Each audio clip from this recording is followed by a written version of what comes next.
திருடாதே வாக்கை திருடாதே, திருடாதே வாக்கை திருடாதே. எம்ஜிஆர் படுத்துக்கினே ஓட்டு வாங்கினாரு. நம்ம தளபதி நம்ம கண்ண அசைவிலே ஓட்டு வாங்குவாரு. மக்களின் செல்வாக்கு நாளுக்கு நாள் பெருகி கொண்டே போகிறது. அதுக்கு தான் இந்த எஸ்ஐஆர் அது இதுன்னு குழப்பம் கொண்டு வந்து டிஸ்டர்பன்ஸ் பண்ணுறாங்க. ஒரு பாட்டு ஒன்று சொல்கிறேன். மாபெரும் சபை தன்னில் நீ நடந்தால் உனக்கு மாலைகள் விழ வேண்டும். ஒரு மாற்று குறையாத மன்னவன் இவன் என்று போற்றி புகழ வேண்டும்.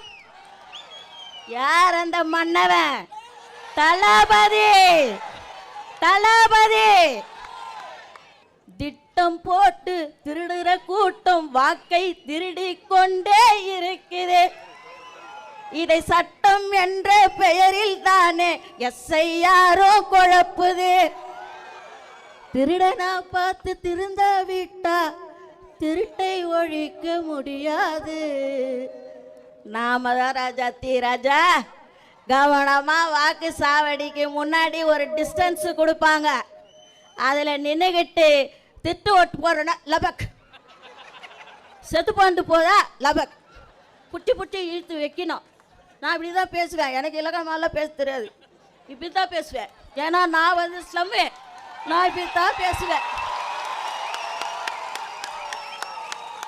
ஒருத்தர் சொன்னாரு, ஒடியாந்தாரு பூத்துக்குள்ள, ஐயா என் பொண்டாட்டி பேர் அமராவதி, ஓட்டு போட்டுச்ச பாரு, இப்போதான் போட்டு போச்சு. ஐயோ அப்படின்ச்சு. என்னன்னு கேட்டால் 4 வருஷம் ஆச்சு அது செத்து.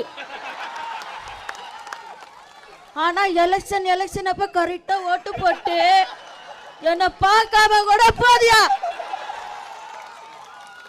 அப்படின்னு சொல்லி அழுகுறான்.